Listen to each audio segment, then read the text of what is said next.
अस्सलाम वालेकुम। नमस्ते, सत श्री अकाल। उम्मीद करता हूँ फिट होंगे, बेहतरीन होंगे, अपनी लाइफ अच्छे से एंजॉय करोगे। हम तीनों की तरह देवों के देव महादेव एपिसोड है जी 386 सेकंड पार्ट है। लाइक शेयर सब्सक्राइब कर दें। स्ट्रेट चलते हैं वीडियो की तरफ। इनका नाम है Rana Mohammad Ali, Mohammad Sameer Khokhar, Malik Saklani Pal. So guys let's start. Jalandhar को समुद्र देव अर्थात मेरे पिता ने धारण किया था, इसलिए जलंधर मेरा भाई है स्वामी। आप अपने सुदर्शन चक्र से उसका वध नहीं कर सकते, और इस युद्ध में देवता जो भी भुगत रहे हैं उसका दोषी जलंधर नहीं, अपितु उस पर किया गया अत्याचार है। जिस क्रूरता से आपने उसकी माता की हत्या की थी, ये युद्ध उसी का प्रतिशोध है देवराज।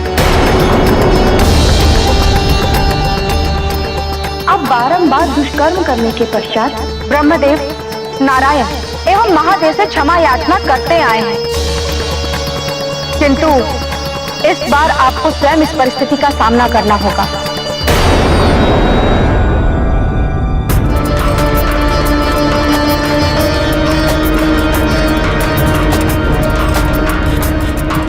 किंतु नारायण, जलंधर अत्यंत शक्तिशाली है, उसे अकेले रोक पाना मेरे लिए संभव नहीं है प्रभु। यदि आप भी मेरी सहायता नहीं करेंगे तो मैं उसे पराजित कैसे कर पाऊंगा? नहीं देवराज, मैं आपकी सहायता नहीं कर सकता।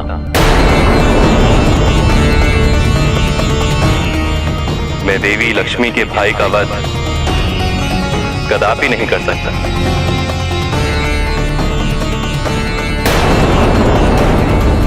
और वो तो मात्र अपनी मां की हत्या का प्रतिशोध ले रहा है।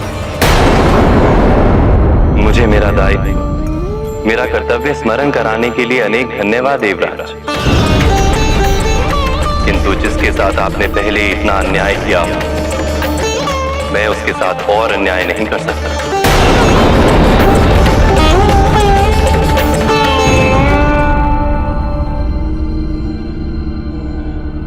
जलंधर को रोकने का तो अब कोई विकल्प ही नहीं रहा। अब मैं क्या करूं? क्या करूं मैं?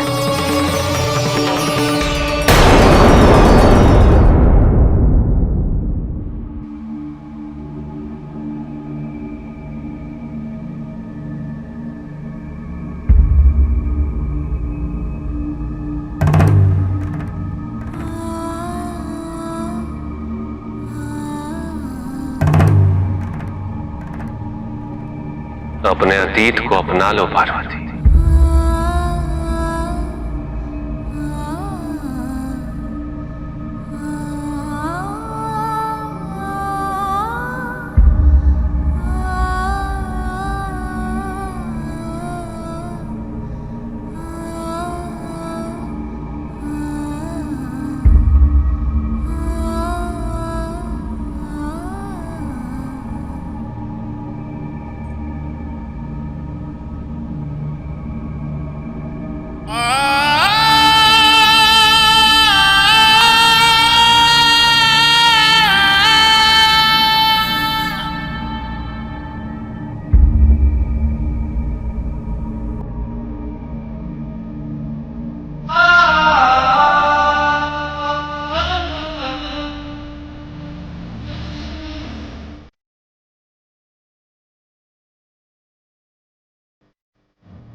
योग के अगले चरण का समय हो गया है पार्वती। पिताजी से कहना हमें चिकित्सा शिविर के लिए कल कुछ और सहायक चाहिए, और तुम दोनों मेरे साथ रहोगी असुरों के उपचार के लिए, और यदि आवश्यकता पड़ी तो देवताओं के उपचार के लिए भी।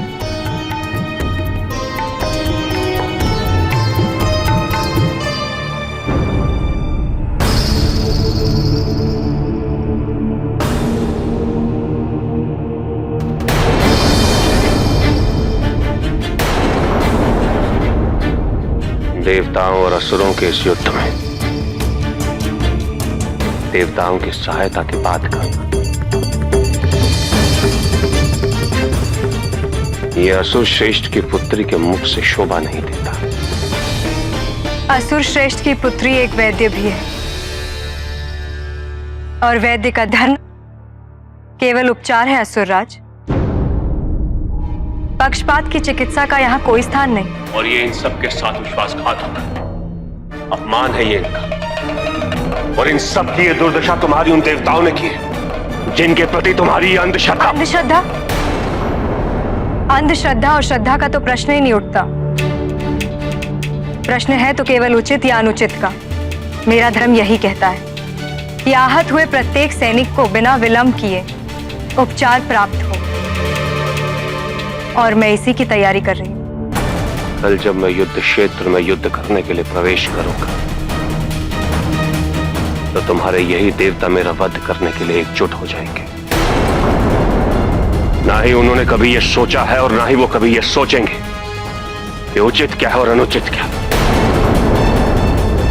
और तुम ये मत भूलो, यदि तुम्हारी हत्या करने से इन देवताओं को विजय प्राप्त होती तो वो एक क्षण के लिए भी ये नहीं सोचेंगे कि असुर श्रेष्ठ की पुत्री एक वैद्य है। तो क्या मैं मृत्यु के भय से अपना धर्म न निभाऊं? क्या जय और पराजय ही सब कुछ है? नैतिकता का कोई मूल्य नहीं? नैतिकता कहां थी इस नैतिकता की बात जब इंद्र ने मेरी मां की हत्या की थी? अन्याय और अनैतिकता ही सिखाई है मुझे इन देवताओं ने। शोध को मेरे जीवन का उद्देश्य इन्होंने ही बनाया है।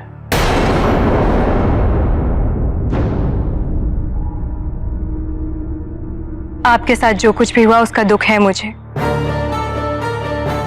किंतु आपका उद्देश्य प्रतिशोध है, रक्तपात है, और मेरा उद्देश्य उपचार।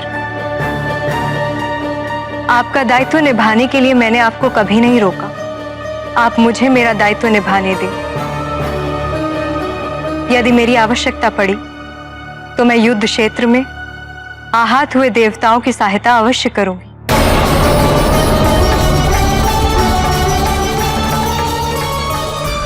उचित है, किंतु यदि तुम पे कोई संकट आए मुझसे सहायता की अपेक्षा न करना।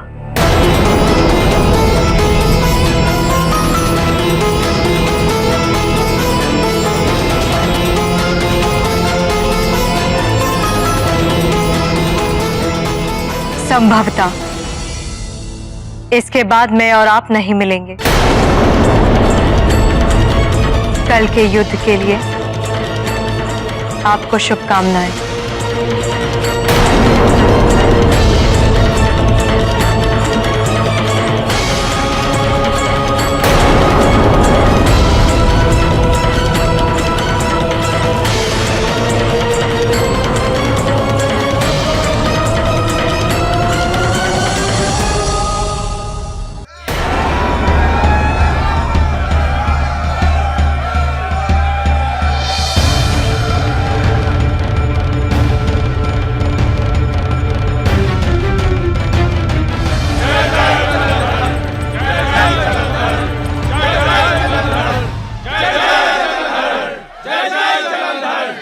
महादेव महाअंश जलंधर तमो में, महादेव लीलांश जलंधर महाप्रलय, परमवीर महायोद्धा जलंधर, महायोद्धा जलंधर, रोष जलंधर।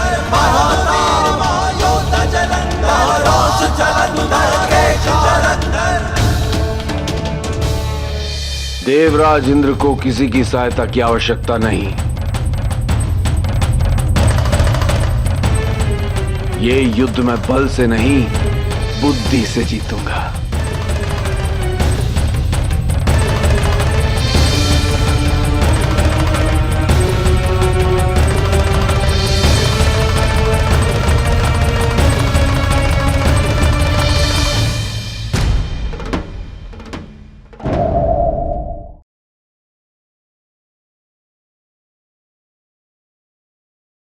जी, यहाँ पे एक ऐसी लीला भी रची गई है डमरू के मानिद से। माता पार्वती जी जो हैं, शिव जी चाहते थे कि डमरू के माध्यम से वो अपने अतीत में जाएं, अपने माजी में जाएं और थोड़ा सा उनको ज्ञान मिले कि वो कौन है। इसी जानकारी को हासिल करने के लिए ये सारी चीज़ें की जा रही हैं।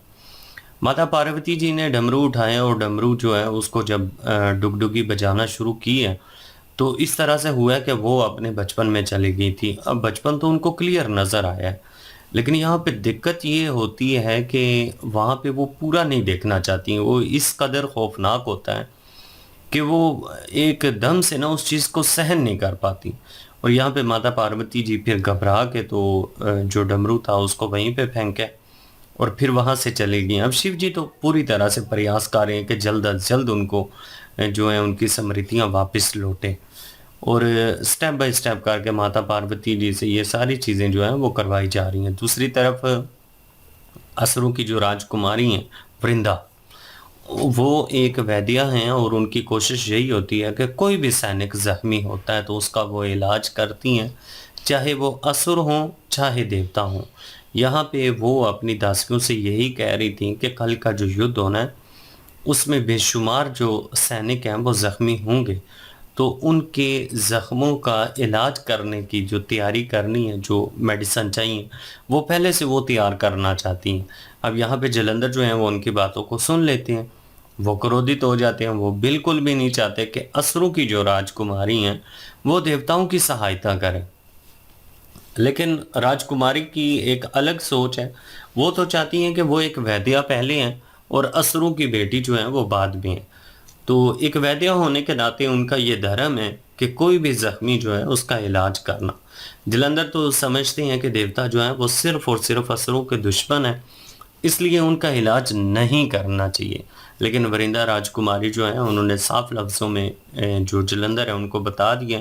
उनसे उन्होंने यही कहा है, उन्होंने कहा है कि जीत और हार जो है ना सिर्फ वही नहीं होती, इंसानियत भी कोई चीज़ होती है और इस इंसानियत ही सबसे बड़ा धर्म होता है।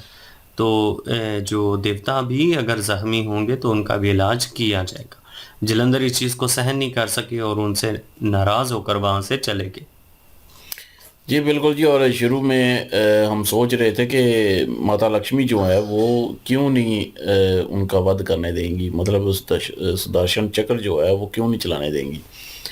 तो वो उन्होंने रीज़न बताया, तो वो उन्होंने यही बताया कि उनके पिता ने जो है वो समुंदर देव ने जो है अपने कह लें कि उनमें मतलब समाया हुआ है पूरा समुंदर सागर जो है उनकी आंखों में भी है और उन्होंने धारण किया था उनको।